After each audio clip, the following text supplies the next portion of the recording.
성경이 출애굽한 그 사람들 20세 이상으로 기준으로 봤을 때 60만 명이 넘었다라고 해요. 자, 그러면 60만 명을 생각을 하면요, 10명당 한 마리니까 최소 6만 마리 이상이 희생되었을 거라는 거예요.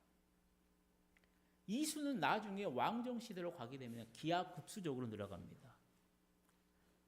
왜냐하면 그때는 200만 명 이상이 유월절을 지켰어요.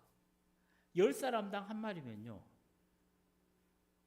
10사람당 한 마리면 그 유월절 그날 잡힌 양의 염소의 수만 해도 20만 마리 이상이 제물로 드려졌다라는 거예요.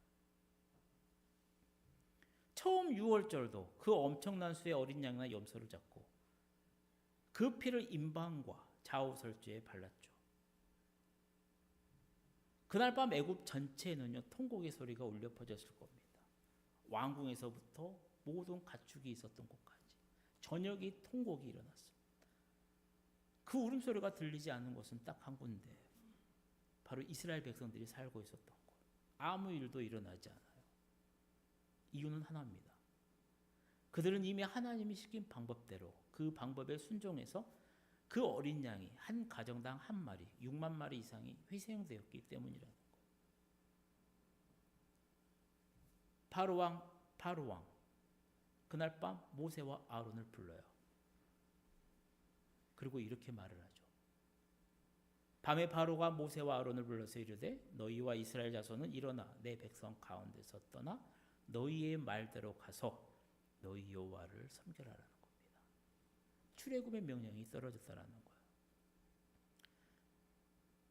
자, 그럼 본문으로 다시 돌아와서 세례 요한이 예수님이 자신에게 오심을 보고요, 옴을 보고 보라 세상 죄를 지고 가는 하나님의 어린 양이다라고 선언한 것은 뭐냐면, 유월절 이 어린 양의 피가 히브리 장자들의 목숨을 건졌듯이 아사셀 염소가 이스라엘 백성들의 모든 죄를 대신 짊어졌듯이 하나님이 준비한 이 어리순 염소 한 마리가 이삭을 대신해서 번제물로 드려졌듯이 예수님께서 하나님의 어린 양이 되셔서 십자가에서 보혈의 피를 흘려주심으로 모든 사람의 죄를 대속하는 그 사역을 시작하심으로 우리의 죄를 용서하신다라는 겁니다. 사랑하는 성도님들, 구약 시대에는 죄를 사함받기 위해서는요, 항상 이 제물을 준비했어야 돼요. 앞에서도 잠깐 설명드렸던 것처럼 매년 어마어마한 제물을 드렸고요. 그 예루살렘의 성전에는요, 생각을 해보세요. 가면 거룩할 것 같아요? 아니요. 매년 수십만 마리의 피가 피냄새만 가득했을 거예요. 제물의 피냄새만 진동했을 거라는 거예요. 그리고 그 제물의 효력은요, 딱 1년입니다. 하나님이 제정한 대속죄일 매년 7월 10일이 되면요, 그 행사는 계속해서 반복됐다라는 거예요. 이 문제를 해결하기 위해 하나님의 어린 양이 직접 오셨다. 그분이 바로 예수님이라는 거예요. 죄 없으신 예수님이 세상의 모든 죄를 대신 짊어지고 유월절에 하나님의 어린 양이 되셔서 십자가에 돌아가셨습니다. 그리고 우리를 위해서 물과 피를 다 흘려주셨고 우리는 그 보혈의 피로 말미암아 구원을 받은 것이라는 겁니다. 바로 그것이라는 거예요. 예수 그리스도의 그 소중한 보혈을 통해 우리가 하나님 앞으로 나아갈 수 있게 되었다라는 겁니다. 이제 말씀을 마치려고 해요. 사랑하는 성도님들, 하나님의 나라는 죽어서 가는 게 아닙니다. 하나님의 어린 양이 이 땅에 오심으로 이미 시작되었습니다. 그리고 이 나라는 하나님께서 세상 모든 사람들을 정말로 사랑하셨어요. 당신의 아들 예수 그리스도를 내어주심으로 만드신 나라라는 겁니다. 그렇게 이 귀중한 사실, 이 중요한 사실을 분명하게 깨달으시고요, 이 땅에서부터 하나님의 은혜에 감격하며 하나님 나라를 누리며 살아가는 우리 모든 성도님들이 되시기를 축복합니다.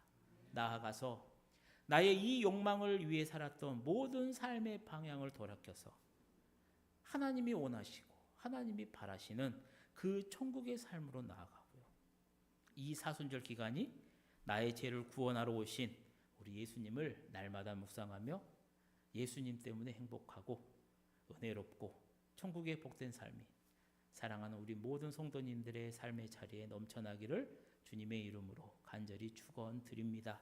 기도하시겠습니다. 사랑의 하나님 아버지, 사순절 기간 우리를 위해 고난당하신 예수님을 또 다시 한번 묵상합니다. 그러면서 부족하지만 예수님이 가신 그 길을 따르기를 소망합니다. 이 사순절 기간이 우리 모두에게 신앙의 성숙과 믿음의 성장이 있는 은혜의 시간들로 채워질 수 있도록 주님 역사하여 주옵소서.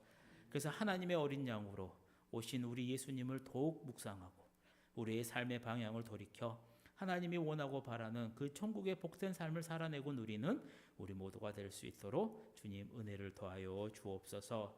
예수님의 이름으로 기도